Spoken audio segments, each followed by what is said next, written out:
Hi everyone, it's Henry here, and in this video we're going to be finishing off the Cathay Warband we started last time for my first foray into Mordheim.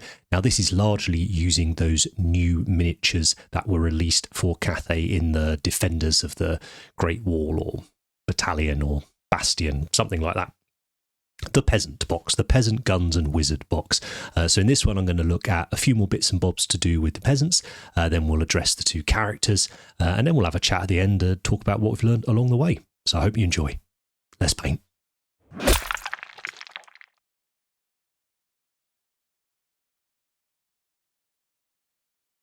So first up, on the peasants that I have got wielding the spears and halberds, bill hooks, sort of ambiguous pointy weapons, they have got the straw hats on them, which the archers don't. And this is just I just think a really cool feature and a nice way to get an additional colour onto them.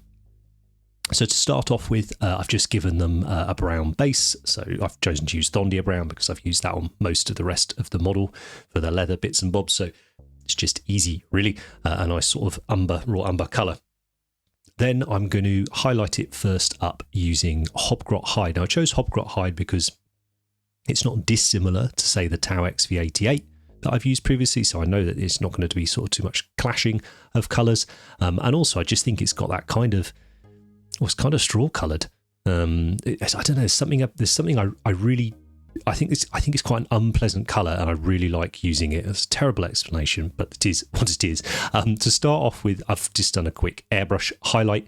I've thinned it in the airbrush, I don't know, about 1 drop of thinner for every drop of paint. I'm spraying 20, maybe 25 psi, and I'm using a 0.4 needle and nozzle. And it's just to give me a starting point, really. Like the majority of these models, the brushwork is what's going to do most of the heavy lifting, and that's the case with most of this army. And over that first highlight, we're going to do quite a sort of traditional, I guess, contrast wash using Agros Dunes. I find when I'm using contrast paints, the trick really is to load your brush up and get the paint on the model. Don't be too stingy with it if you want it to do its thing. And then once that was dry, I grabbed the Hobgrot Hide, and now I'm going to go in and do the brushwork. And this is just because I like seeing the brushstrokes, and because I have more time now on these videos, you know, I've got time to do this sort of thing, whereas previously I might have just left it at the airbrush stage and then quickly done maybe one highlight and done. Now I can take my time, really enjoy, and just add loads of texture and life and stuff to the minis, and yeah, just really enjoying it. And I was showing you on the nail there, someone asked on the previous video, could I talk a little bit more about paint consistency? So I'm just going to try and show you on the nail here and there. But one of the things I have deliberately tried to do with this project is work with more diluted paint, and just sort of try and get used to it, and start seeing how that can affect, you know, I use an airbrush very often in these videos because we're often painting a lot of armour, and it's a very efficient way of painting large areas of colour, so it tends to be what I use. But effectively, we think about it, all we're doing with an airbrush most of the time is layering up and glazing, so there's no reason we can't do exactly the same with a brush. And the idea being, you use a fairly translucent, so a fairly see-through colour, so you can see a little bit of what's beneath it, so you start to create these blends. And that's all we're doing with the airbrush, and it's all we're doing with the hairy brush here in this case. So thanks very much for the questions. There's a couple of them that will come up in the video that I hope I can get to. But you can see as we're going around, obviously it's sped up, but you can see as the paint's drying and it's getting more intense, even though we're just using the same colour, because we're making it more opaque, we're building up that intensity of it. And I think we're getting a really nice, quite natural looking finish to these straw and sort of bamboo type hats that they've got. And I'm a fan of not using too many colours. This is ostensibly a sort of adjacent thing to the Cathay army. I want, as I said in the last video, I want this to work with the larger Cathay army anyway, visually. So it's actually quite a nice way to try out a couple of other recipes that are going to come up on other elements of the model. And speaking of elements of the model, the amount of doodads and accoutrements and just stuff that these guys have got hanging off their belts is ludicrous. It's awesome, but how on earth you're meant to be doing this for an army, I don't know. But anyway, the ham. As you'll know if you've watched the previous videos in this Cathay series, so the main army video and then the previous one to this, I've spent a lot more time considering what colours I'm going to use, considering the sort of harmony that will bring, how to introduce contrast, how to complement the colours that I've got, but also how to make sure I'm enjoying, you know, what I'm doing. I think I'm a fairly boring painter, so it's quite important, I think, quite important. The impact picking the right colours has, I think, is quite significant with how I paint, given that I don't tend to do too many gimmicky type things. So, you know, it's something I'm really, really enjoying. We'll talk a little bit more about that at the end. But as I say, you know, these guys have got, and girls have got just everything hanging off their belts. So here we've got a leg of ham. I've chosen to use some slightly more orange browns here because I haven't used them elsewhere on the model. But again, I was checking back on the colour wheel. I was like, this is going to work. This will still be complementary. No dramas. But yeah, this one's got like a leg of ham and then a little bag with vegetables in that you can see there. And you can even see things like lotus root and stuff. The sculpt is that good. And it's just hilarious. It really is, but it adds so much character. And as I mentioned in the last video, I think for Mordheim, it's absolutely perfect. You know, every single one of these models now is a proper, you know, thing, a proper mini, isn't it? Then there were a couple more elements to do on the veteran model and the guy with the blunderbuss. And really the only difference on those is they've got some of their armour. So I've done the white armour exactly the same as I have done it on the troops in the army, the Jade Warriors. I painted those elements exactly the same, and then I've gone in and taken advantage of the fact that they've got some other bits on them to tie them into these peasants. So using like this green here, this more faded green, I've made sure I've got plenty of on them to help tie them into this warband, rather than them just looking like Jade Warriors that have been popped into it. But that's more or less it for the sort of basic guys and girls. Someone asked in the comments last time, I said I'd added in AK QuickGen reddish flesh into how I was doing the skin, and they asked how had I added that in. So again, in that initial Cathay video, there's a full section in there on how I've done the skin and why I've chosen the colours I've chosen to give me the skin tone and so on and so forth. But here I'm going to show you the steps where I've added in the reddish flesh. So I've done the initial stages with the two flesh colours, and then I'm using the reddish flesh here. It's ever so slightly diluted on my wet palette, but not much. And I'm going in here and picking out some of the recesses, not necessarily all of the recesses, and then going in and reapplying it to make certain areas like the eye sockets that little bit darker. I think straight away it starts to just give that nice little bit more depth and definition to the face. Then it's going back in with the brush and building up again, just using the two flesh colours, so that rust colour that I was using and the flesh colour, the lighter flesh colour. Name of me escapes me, but it's all in the videos. Yeah, then it's just building those back up. But that additional tone that the reddish flesh has given, I think, is really effective, really impactful, and obviously that definition that it brings, I think, is probably the larger difference that it's brought to the models. But I love painting skin so much. I think I've kind of, I'll talk about it at the end. Don't want to get ahead of myself. And then I go in and use it again to pick out the lips on all the models, just to darken them down a little bit. Then once that stage is done, I'm loading the paint up into the airbrush. So still spraying about 20 psi or so, thinning it roughly 50-50. I'm not thinning it to help it go through the airbrush. I'm thinning it so it's not so powerful when it goes on the model. So really I'm diluting it rather than thinning it here. So you can see it on the nail, but obviously it will be, you know, very dilute because it's a very sort of runny paint anyway, even before you've added the thinners in. And here I'm just spraying it upside down, as it were. So if, like with Zenith or highlight from above with white, we're going to shade from the bottom, as it were. So turn it so it's facing away from me. And even if the heads and stuff are already on the models, I'm going to do exactly the same thing here. It's such a thin coat that if I do get a little bit of overspray, there's just no problems. It'll barely show up. And if anything, it will improve some of the areas around it of shadow, particularly on things like black. You know, red in the shadows on black can work really, really nicely. But you can see there just the difference, just a couple of little squirts does to bringing it out. I think it's brilliant. I'm now, this is a bigger crutch for me as decayed metal. So, you know, I don't recommend that you do that yourself. Come to rely on paints, but I really am with this one. Like I've painted a bunch of different skin tones now, and I'm still using this one in all of them. And yeah, I really, really like it. And then because it's been on the palette a little while, it's started to just dry out a touch. And it's great for going in and doing that final pass on the lips because it's that little bit thicker, a little bit more intense for that last coat. The basing is something I was really looking forward to trying out on these guys because it's essentially what I will be doing for the whole army. Now these are some 3D printed bases I've got off our friend Evan. I will link down to his Mini Factory account. He's done tons of brilliant stuff. You'll have seen Ben painting loads of his scenery and stuff for him. Yeah, and these are his Chaos Wasteland bases, but I thought they worked perfectly for things like Mordheim. You know, I picture this army sort of marching across the mountains, you know, so kind of old dwarf holds and ruined cities and stuff they're passing through was perfect in my mind.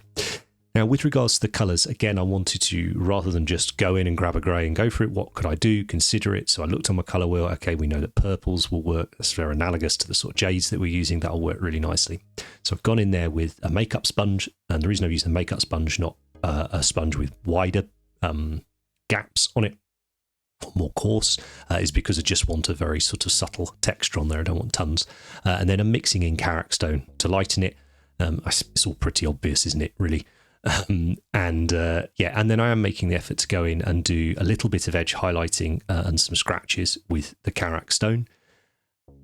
Is it more effort? Yeah, of course it's more effort. Could I have dry brushed this? Yes, probably. I don't dry brush a huge amount, and it's something I need to practice, and I didn't feel like this was the time to practice it, whereas I know that I've got a really decent brush control, so I can just go in with my brush and do it. And then, as I say, add some scratches and scratches, and I think it's worked really nicely, and I know that it's going to be harmonious with the rest of the model. Then there's a few other little lovely details on there, so I've done sort of rust on the bits of iron bars that are there, and painted all those skulls in, but trying to stay sort of true to everything else I've done with this paint job. I've tried not to rely too heavily on any washes to create definition and stuff there. Normally on stone I would often go in and do some like green and purple washes and things like that.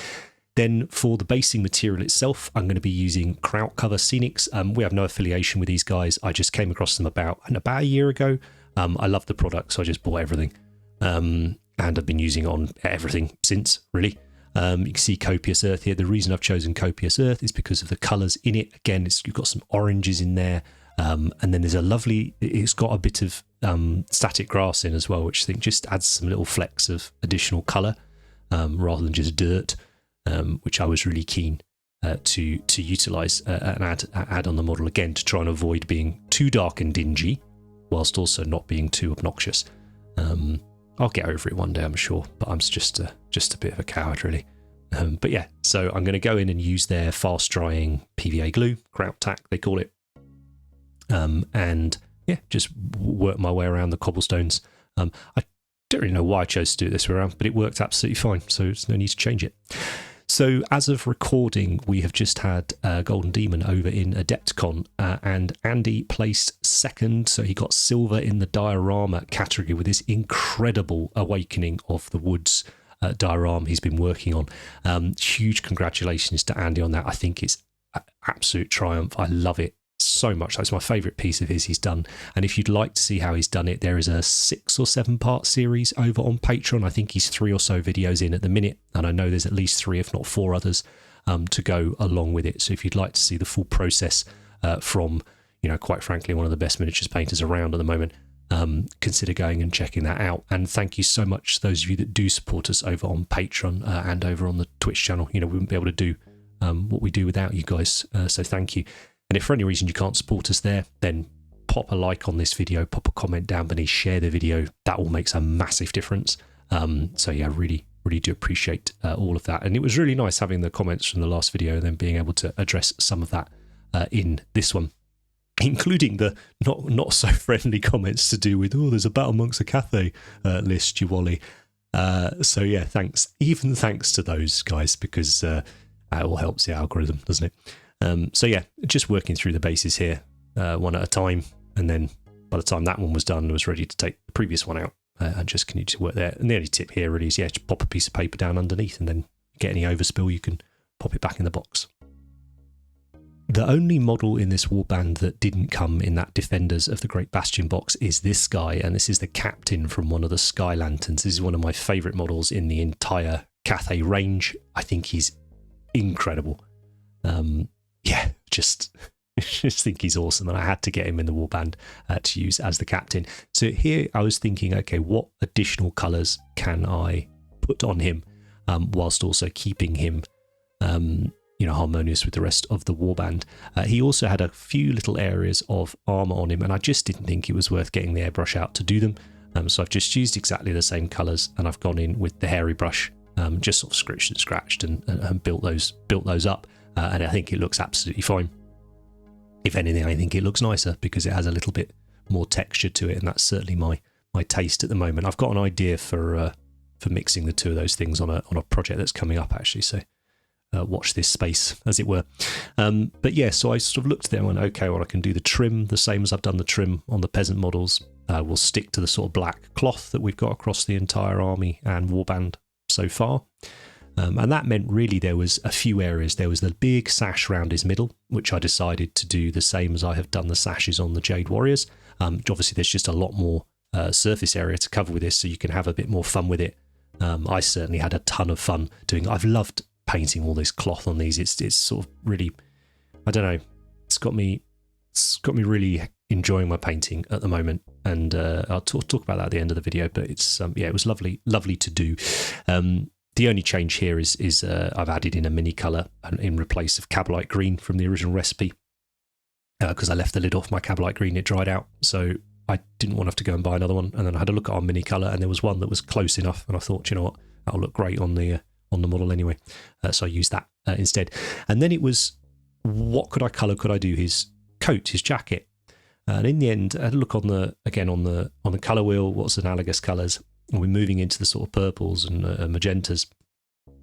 And I've been using a lot of P3 paints recently. You'll have noticed I picked up their previous Kickstarter, and they've got the second one as well on the way. And there's a colour in there, and I'm just enjoying using them, if I'm honest. There's a colour in there called this ruddy blush colour, and it was perfect for me because it was the purple that I wanted, but it was slightly muted, slightly desaturated. And that, coupled with the fact that I think the green is fairly saturated, there's a nice little element of contrast there anyway. And also just my personal taste. This came out really exactly as I wanted it. So I have shaded it using black, and then I have highlighted it up just by mixing in a little dot of the Cyberite green that you'll see me mix into everything else basically to highlight with. And here you can see, I'm playing around with that really, really dilute paint, probably a little too dilute if I'm honest. But this is a relatively new way for me to be painting an entire model. It's not rocket science, it's playing around with paint consistency, right? But it's been lovely having the opportunity to spend a bit more time on these models, to consider what I'm doing. The actual paint time has been very similar to most projects, but having that little bit of time to consider things. Oh, look, I didn't use the green at all. I used a lemon yellow colour to highlight it with, so ignore me. Oh, I'll tell you why that was. I sat here and I was like, oh, how do I highlight up this magenta? What if I mix the Cyberite green in? And it didn't look right. And then I thought, well, I don't know. My colour theory is all right, but it's not great. So just Googled it. Like, how do you highlight magenta? And one of the suggestions was an ice yellow. And I thought, oh, we have an ice yellow colour in our mini colour range. Let's just use that. And it clearly works very nicely because it's a lovely highlight colour. Yeah, there we go.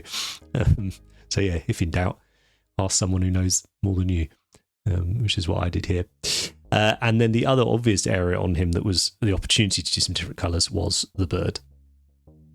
Again, looking at the colour wheel and thinking about what's on there, I decided that a yellow or sort of ochre colour, there was the opportunity to use. Now, I've already slightly used this colour, the sort of ochre, on some of the rope on the model. And for the Celestial Guard that I'm doing in the army, I'm going to be using an ochre as well on them. But I thought for the bird, we can just make it a little bit more intense. We can make it a little bit more vibrant. I was very silly here. I should have painted him white. We all know that, right? If you're going to be painting a nice bright colour, it's a lot easier. You'll get a much brighter end result if you start from a bright base. But for whatever reason, I put it down to tiredness, illness, whatever. I didn't, and I thought, oh, I'll just paint yellow straight over black. And to the surprise of absolutely no one, it looks awful, which is very frustrating. But being a little stubborn, but also at this point, having just used that mini colour to highlight the cloak, I kind of thought, oh, sod it. You know, I'm going to use a few mini colours here. It's not going to be long till you guys are going to be able to purchase them. I've tried not to use them loads in the videos, but they're brilliant paints. They're our paints, and I want to use them on my models. So in the end, I've switched to mini colour in a second to try and salvage the bird, because I just didn't want to paint him white again before moving on, which is really lazy, really, because it wouldn't have been a huge job to do whatsoever. But something had to be done, because look at the state of this awful looking thing. So I grabbed the mini colours that I've got out the drawer and looked for a few yellows and some oranges, and just got to work, really. Nothing complicated whatsoever. Started from the mid-tone, layered that up. Again, you can see here I'm using fairly dilute mixes. I know there's decent coverage on the mini colour paints anyway, but that wasn't so important. It's the right colours. And I knew we'd be all right, to be honest, because I've used them before on other things. It's just a case of starting in the mid, working up, highlighting and shading down. I think the biggest thing that this warband's taught me so far is that going in and painting the shadows in rather than using washes. Really enjoyed it. But you can see here we're sort of working up from mustard, which has really decent coverage for a yellow, and then I'm using marigold as the sort of main yellow colour on there, mixing in a little bit of that lemon to highlight with, and then using burnt orange painted in to add some colour into the shadows and the recesses. And I think it's actually come out really nicely. And in a way, that darker base, that starting from that black, if anything, it's given it, I guess, some slightly more natural sort of tones in there. Would it have looked better over white? Yeah, undoubtedly, 1,000%. Does it still look good? Yeah, I'm really happy with it. So I really don't mind in that sense. But I thought I'd leave it in, as I've left a few other things in this video that haven't gone quite right, because, you know, it happens to all of us, right, on basically every model we paint. And then I knew I had the opportunity with his feathers on his tail and the crest to add a little colour in. I thought, well, I'll take a similar attitude towards those as I have with the yellows. So I will move into those, you know, or keep playing around with those sort of jades and turquoises and teal colours, but go for slightly more vibrant, slightly more intense versions of them than I've used on the rest of the model. But here I did start off from a nice light base coat, because I had learnt my lesson a bit. Here I'm just using the what's it called, Ulthuan Grey that I've used on the armour, but it's basically white. It's close enough. And I'm going to use Eldari Emerald first off, and this is again something I've really reinforced to myself during this project, is the value in blocking out some colours before making a decision on the model, or needing to block some out before making a decision on the model. So this wasn't going to be the finished colour I was going to use, but I knew popping this contrast over that light base would be a very efficient way of showing me, does that sort of colour work against the rest of the mini? And it worked brilliantly. So then I grabbed my actual acrylic paints to do for this, and again, this is mini colour ones, because I figured, you know, like I said, sod it, it's just on the bird, like, be absolutely fine. So started off with ocean, moved up to teal, I think it was, emerald, and then mixed in a little bit of the duck egg for the highlight.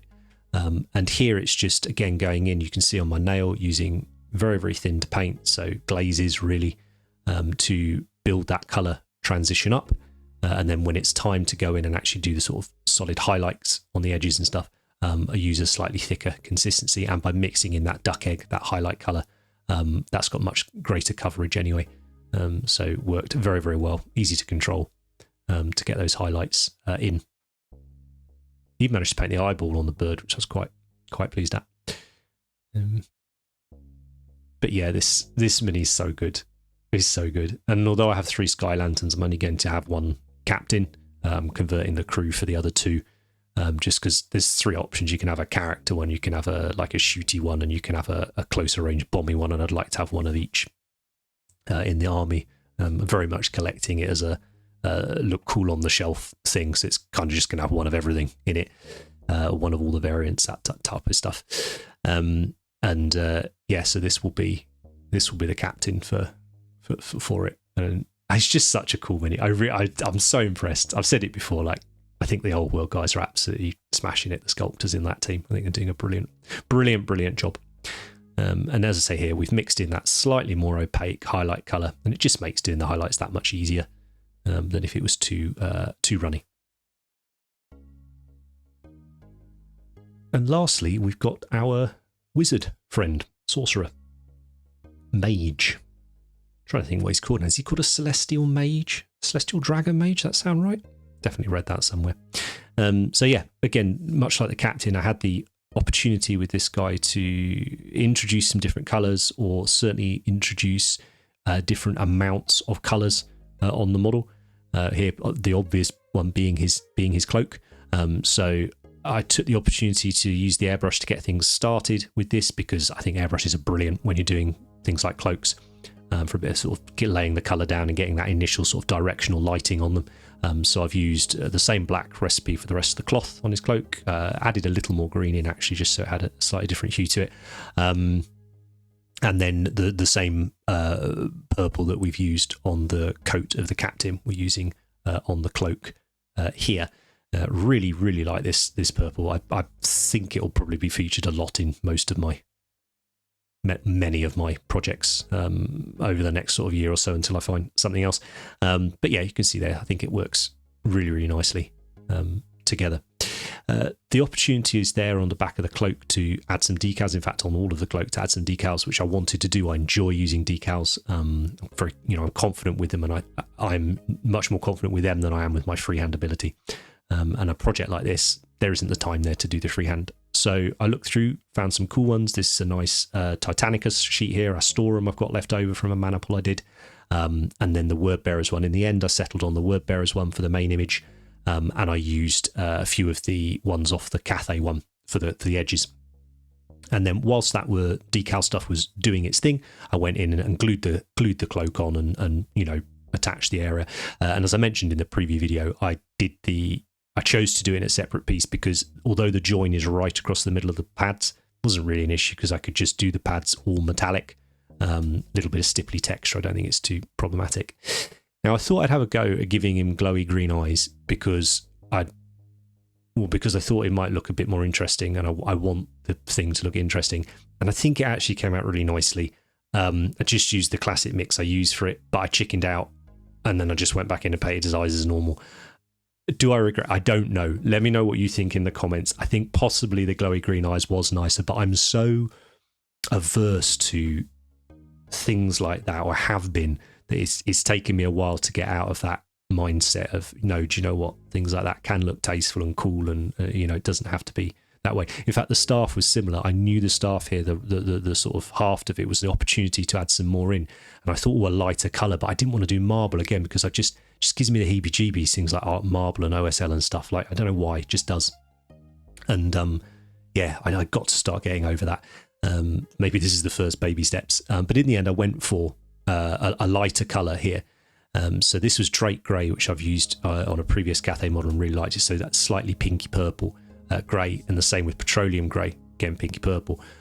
So built those up, just blocked it in, and I was like, yes, you know what, this colour does work. And that was the only way to know, right, was to block it in. And it's lighter colour, so it took a few coats to get it, but it was worth it to know, will this work or won't it? Then I'm using Dreadful Visage, just to add a little bit of definition, shading into those, I don't know what you call them really, those sort of knobbly bits. And actually painting with it like this wasn't dissimilar to painting a lot of the rest of the model, because the paint was so dilute, sort of just using glaze. And it's a lovely way to paint, but it's a bit more time consuming. And then, just went back in and did lots of little textured stripes across the front to highlight it up, just for no other reason than just to give it some texture. I really love texture on the miniatures at the moment, so that's what I decided to do on the haft of it. And you can see, obviously, I've used a lot more of the metallic colours on this guy as well. That was my way of introducing the colours in different volumes. And then the last thing really for this guy was just to do a bit more on the trim of the cloak. Now, often I would have done this in an NMM gold. I like doing NMM trim on cloth. I think it works well. But it was really quite chonky, and I thought, you know what, this can be metallic. But I didn't just want to leave it the blighted gold like I've done the gold on the rest of the model. So I'm going in here and re-highlighting certain areas and then mixing in a little bit of decayed metal and shading down some other areas on it, just like I would if I was doing an NMM thing on there, but using metallic paints instead. Took a couple of minutes tops, but I think it was worth it. It's not display level or anything like that, but I think it's important. It was an important step this to do. So you see, just looking at the looking at the folds and just bringing that darker colour in, so the gold just reads as a little bit more deliberate where that light and shadow is falling on the model. And enhancing, I guess, all those lovely sculpted folds that they've put in the cloaks. I do like that about GW cloaks. I think they do it really, really well. Is it realistic? Maybe not, but I think it's really impactful and cool on the table. So there we are. That's the warband done. And I thought I'd talk very quickly about the warband itself. As I mentioned, a few people had said, oh, there's already Cathay in Mordheim with the battle monks. So those of you that are unaware, there is an amazing website called Broheim, and I'll put the link down in the description, which is like a resource for Mordheim. The game obviously not produced anymore, but there's been tons of constant fan support for it for the decades since then. And you even have people like the creator of the game, Thomas Pyrening, coming in and doing the odd thing for that, which is awesome. You've got sculptors doing special models. There's events all over the world. It's an incredible thing, Mordheim, and I'm really excited to be engaging with it. So the Battle Monks of Cathay list, or Warband list, is graded as 1C, which is called experimental. So it's not necessarily pure sort of fan-made content. It may well be, many of them are, but it has been, they say, approved by people who have previously either published the game, done the game originally, writers that have since left, and they've approved these lists, or people that have worked in the sort of various sort of sub publications that Games Workshop used to do, things like Fanatic magazine and stuff. So it's kind of official, but not really official. And I suppose experimental is the best terminology for it. This is my first foray into Mordheim, and two reasons really. I wanted to go for one of the stock lists, I guess, as it were, one of the standard out of the book lists. First time playing it, I thought I'd take something as vanilla as possible, take the Ultramarines version, right? So I thought the Reichlanders, and this talking to Ben, our commission chief Ben, about it all, he was like, take the Reichlanders, just do everything fine. You can model however you want, and you can easily find an equivalent, in the list to use that with. And secondly, now we have Cathay in the old world. It's been fully realised. It's been much more fleshed out. I think it's been much more thoughtfully developed into its own faction than we had at the time when it was the Battle Monks of Cathay. And I think we probably had some Cathay models back in like 3rd edition Warhammer Fantasy, but was never really touched on for very, very, very occasionally it would get mentioned. But I wanted to represent this Cathay that we know now. And with the new miniatures, so that's why I chose to use the Reichland list to do it with. So the first thing I think to say really with the painting side of it is I have thoroughly enjoyed it. So thank you very much for bearing with me on it. As I said, I would have preferred this to have been a single video rather than the two-parter, but with everything that's gone on in the last sort of 6 weeks, it's just the way it's played out. But I would like to do more Mordheim Warbands in the future. Please let me know in the comments if you'd like to see that. Generally, I think there will be a one-shot video. That's how I would like to do them, particularly with us moving to this fortnightly video format. I feel comfortable doing that, and I'm really sort of looking forward to doing that. But as I say, the enjoyment of painting these guys was huge, absolutely huge for me. There were things occurring during this, having that little bit more time to do them, spending more time with the brush, that allowed me to just think about painting as you're sat there doing it. Think about, what do I want to achieve as a painter? Where are the areas I'd like to improve on, and spend that time, that precious time that we get to sort of personally develop. Where do I want to spend that time? And for me, it's things like, I love painting skin, but I think I'm pretty much capped out with skin at the minute of what I currently can do. So I need to go and do some studying to do with skin. So that's, I think, where I'll be putting my personal focus, over the next 6-12 months probably into it. But again, just a huge thank you really to you guys, and again, thanks for all the suggestions, particularly with the face in the last video saying I'll just turn it into a burn scar. I think that's a great idea. I wish I'd done that now. I'll definitely bear that one in mind. But I think it was one of those can't see the wood for the trees when you were in it, as it were, last week when it happened. I just wanted to get it done and done and move on. So I think, as I've mentioned already, blocking in colours and playing around with that paint consistency have been my two big learning points really from this warband, and I'm going to take that on into all my future projects, which I'm really looking forward to. Future projects will be, as I say, more time, so I'd love to do more of that, and I've got some 40k coming up in a couple of weeks. I've had a character in my head for ages that I've really wanted to do, so I'm going to do him for the next video. But please, let me know, what you think of it all, what you'd like to see. I now need to get some games and Mordheim in, so I'm going to call out Dan and Stu from the Hobby Hour podcast. You can catch over on the Miniature Realms YouTube channel. I really enjoy watching Stu's channel. It's lots of Old World on there. I thoroughly enjoy watching him and Dan and listening to him and Dan talk about projects. But we've been talking on and off about doing Mordheim for about 2 years now. So this is basically a challenge to those guys. Like, come on, let's get a wriggle on. Let's get up Whamwood and play some games of Mordheim. Also, we need to do it quickly because I love this warband. But I think I'm going to give it to my buddy Todd when he comes over for MPO in May as a surprise, but don't tell him. But yeah, I want to try and get at least one game in before they head off. But yeah, all in all, a wonderful experience. I can highly recommend, if you like some miniatures you've seen from Old World, but maybe don't want to do a huge army, consider doing something like this. There's a little framework here in the warband where you can pick your favourite miniatures. They have a purpose, they have a context, and even if that's nothing more than they sit on the shelves and you never play a game with them, at least this little group of 10 minis has a reason for being a little group of 10 minis together.